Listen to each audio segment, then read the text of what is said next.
Y it is so hard for Indians to accept that हर किसी का अपना एक ओपिनियन हो सकता है, हर किसी का अपना एक लाइफ जीने का तरीका हो सकता है। सब आपके हिसाब से लाइफ नहीं जिएंगे, सब आपके हिसाब से नहीं चलेंगे। पेट्रियार्की इतना बड़ा रोल प्ले करती है आपकी थिंकिंग को मोल्ड करने में, how you think as a person. Patriarchy is not only bad for the women, it is also bad for man. शादी के बाद एक सोसाइटी में सेट रूल्स हैं, you can not do this, you can not do that. क्यों acceptance नहीं है इस चीज के लिए कि शादी के बाद भी आप एक हैप्पी फुलफिल्ड लाइफ जी सकते हो? Why it is not even acceptable? क्यों आजकल बोलते हैं लड़कियां शादियां नहीं करना चाहती? Because they know they will feel trapped after marriage. अभी भी इंडिया में मैरिज के अंदर इतनी लिबर्टी नहीं आई है कि women can happily submit to the marriages. There are some women who don't want to get married, but there are some women who want to get married but they never want to have kids. Society में ये logic कभी किसी को समझ नहीं आ सकता कि how can a person wants to get married but do not want to have kids. अगर एक सेट रूल से आप अलग तरह की मेंटालिटी रखते हो तो आपको जजमेंट्स मिलती है। This mindset will get you a whole another level of hate. आप किसी के सामने ये बोल कर देखिए, आपको कितना हेट मिलेगा, you can not even imagine. क्योंकि फर्स्ट क्वेश्चन रिएक्शन सबका ये रहता है कि अरे तो फिर शादी क्यों की? इंडिया की पॉपुलेशन इतनी ज़्यादा है, इकोनॉमी लिटरली कोलैप्सिंग। अब लोग बोलेंगे कि नहीं हमारे देश में इतने millionaire, per capita income is decreasing, unemployment is increasing. ऐसी इकोनॉमी में बच्चे पैदा करना is, even if you are millionaire ना, you have to think twice, not in the context of money. If you are a millennial, you have to also think about raising a kids in context of responsibilities. सब यहाँ पे claim करते हैं that they are patriots, they love their country. अगर कोई अपनी country को प्यार करता है तो सबसे पहले उसको पॉपुलेशन की चिंता होनी चाहिए, उसको रिसोर्सेज की चिंता होनी चाहिए। Otherwise you are not a patriot. आप कितना मर्जी बोल दो कि I love my religion, I love my country, I love my Indian army, blah, blah, blah. As long as you are not concerned about the population of your country, जो कि India जैसी country में out of hands निकल चुकी है, please do not call yourself a patriot. You are not a patriot. You are a patriarch. And another reason why Indian society is doomed.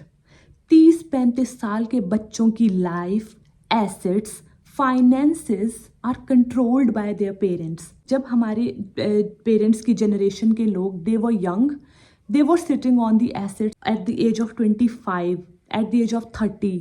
पर आज के सिनेरियो में people are not having assets at the age of 40 even.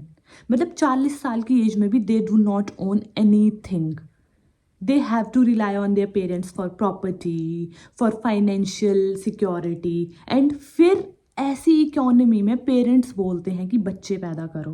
इस तरह की economy में आजकल के married couple, young people, they can not conceive children because they have nothing to offer to their children. और मे बी हमारी previous generation का mindset इतना पेट्रियार्कल था कि they controlled their children life. Now they also want to control the lives of their grandchildren.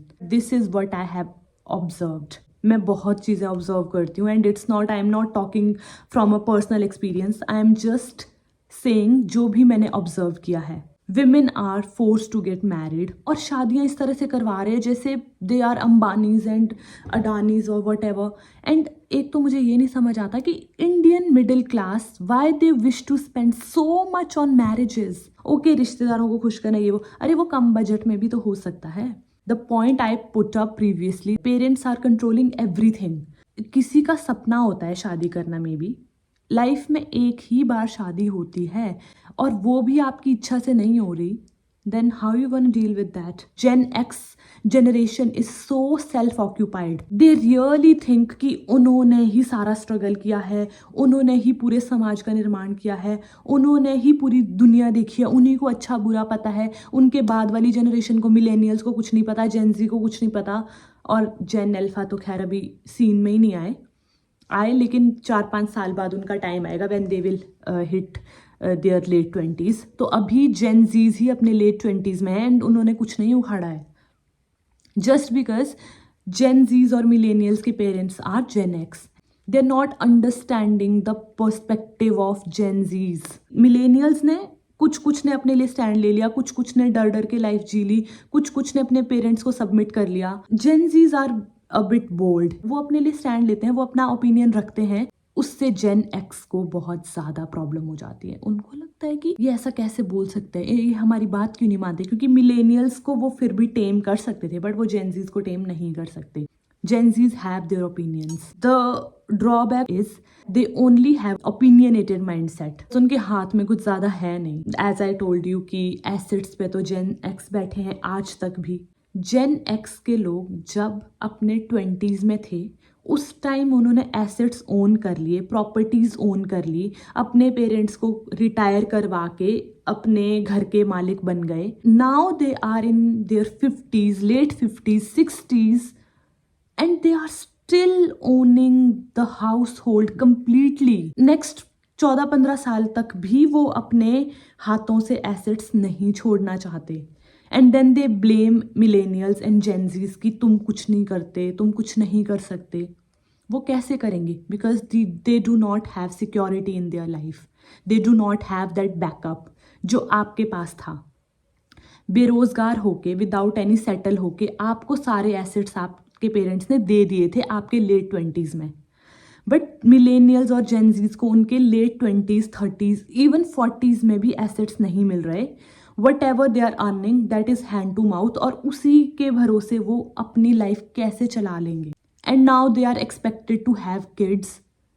जब उनके पास backup में कुछ नहीं है, how they gonna have kids? Just tell मी.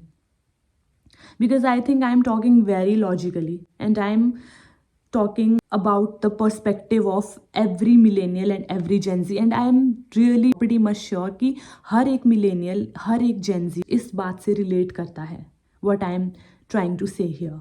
ऐसा ही हो रहा है. और अगर आपको सच में मेरी बातों से थोड़ा सा भी relatable फील हुआ, कमेंट्स में मुझे अपने थॉट्स बताइए. Give me your honest opinions. Thank you so much.